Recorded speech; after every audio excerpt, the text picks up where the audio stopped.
Guys, this is the part of the stream where I do my spooky improv story.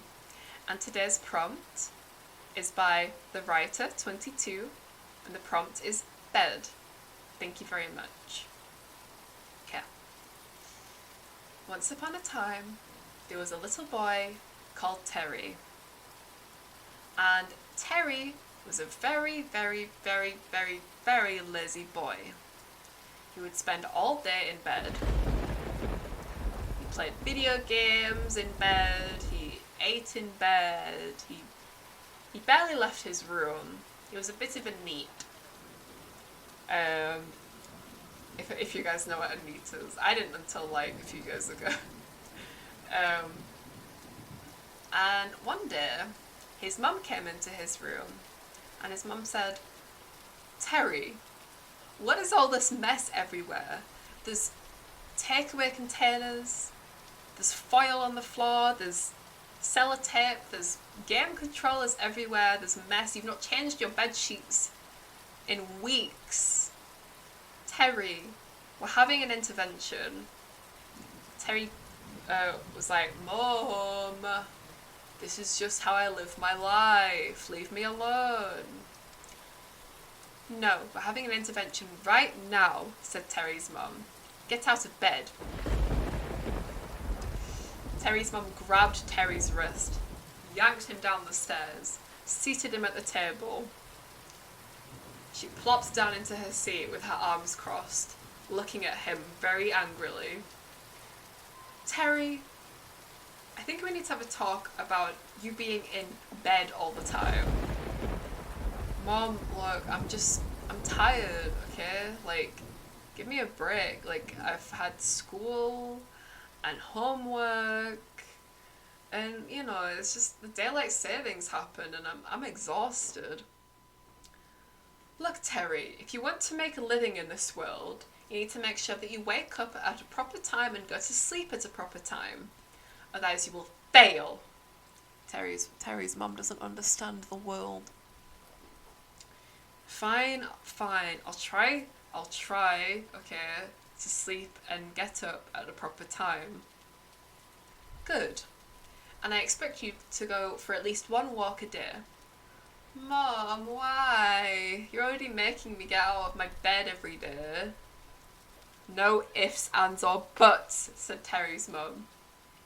"Fine. Good night, Mum." "Good night." "Wait! It's only 7 p.m, said Terry's mother. I changed from mum to mother. "Yeah, well, you want me to go to bed at an early time, so good night." Terry went to bed at 7 p.m, and weirdly enough, he fell asleep instantly. The next day, he woke up at a very prime 7 a.m, so he'd been asleep for 12 hours. "Hold on a second," said Terry to himself. "I've been asleep since 7 p.m. and it's now 7 a.m. That is 12 hours. I get to sleep even more if I go to sleep at an early time and wake up at an early time." So from then on, Terry woke up and went to sleep at 7 every day, and his mother was very proud. But also, she noticed that Terry had begun to change. His eyes had become all droopy, like they were melting off his face. His head had become almost pillow-shaped. His body had become flatter, like an ironing board. And his skin looked very droopy and saggy, like it was falling off the bones. "Good morning, Mum." Terry came down the stairs. His lip was flapping all over the place as he spoke because his skin was so loose off his bones. "Good morning, Terry. Did you sleep well?"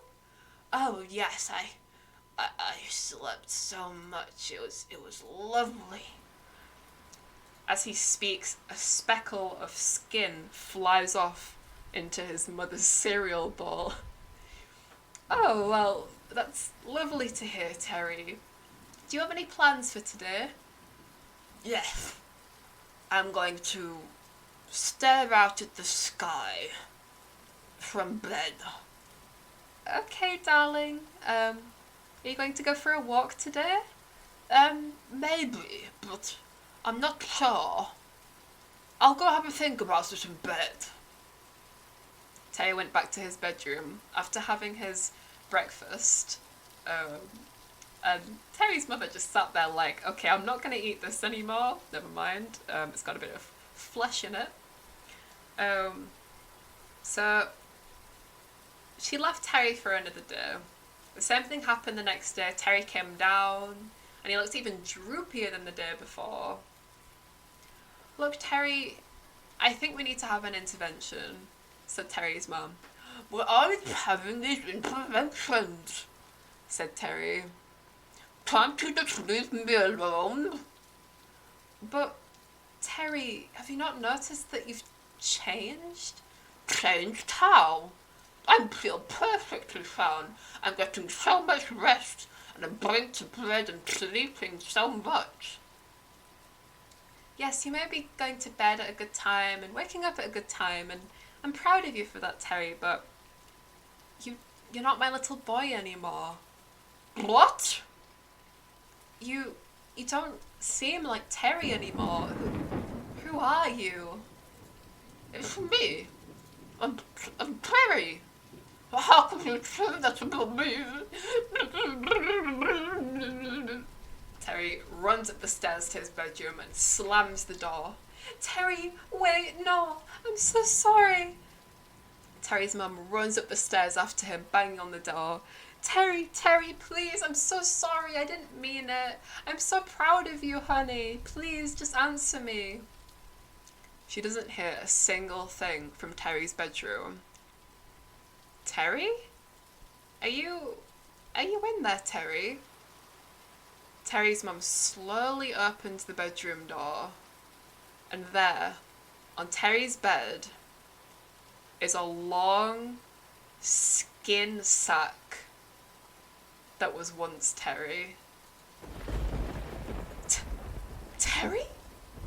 What happened to you? The skin sack doesn't answer. Terry, oh my god. What happened? Terry's mum breaks down crying. She grabs the fleshy body sack and hugs it in a tight embrace. Terry, I'm so sorry. My poor baby. Oh my god, I need to call someone. I need to call the police. I don't know what's happening. Terry, she slowly puts down Terry's skin body sack onto the bed and runs out of the room to call the police. Yes, police. My son, he's just become like a potato sack. I don't know what's happening. Alright, madam, we'll be over in a few minutes. Please stay with your son. Keep him occupied. He may be feeling distraught. But he's not saying anything. I don't know what's going on. Stay calm, madam. We'll be there soon. Boop, boop, boop, boop. They hung up. Okay. You've got this, Lauren. Okay, Terry, darling? Terry isn't anywhere to be seen in the bedroom. Terry? Terry, where did you go? She looks under the beds. She looks in the wardrobe. She even looks under the pillows. But Terry isn't anywhere to be seen. The police arrive, and Terry's mum tries to tell them about what happened, but from their perspective, she's just some crazy woman who doesn't have a son. No, I do have a son. Please believe me. Look, here's his birth certificate. Madam, that's a piece of blank paper. What? Terry's mum looks at the paper, and sure enough, it's just a piece of blank paper that says the word Terry on it. I don't understand. It's okay, madam. We'll leave you with your thoughts. Please call us if there's any more trouble. The police swiftly leave, leaving Terry's mum alone in the house with her thoughts. I don't understand. Terry's real. Terry is real. Terry is real. I have a son. I have a son. I do have a son. I love my son very much.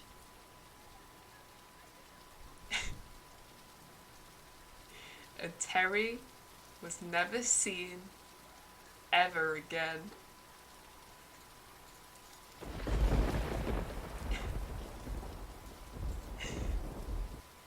So, I guess Terry's mum was just crazy, huh?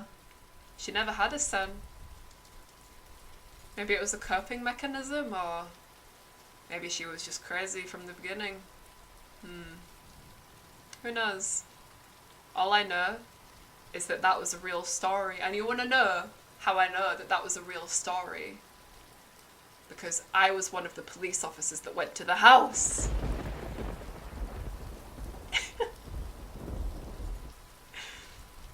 To be honest, I was gonna have the story be that Terry, like, became the bed. That's why I was like, his head became pillow-shaped. But then I was like, bro, what if I just make Terry, like, not exist? And his mum is just crazy. Bit of a confusing story, but I don't know. Hope you guys liked it. We did it! Yay!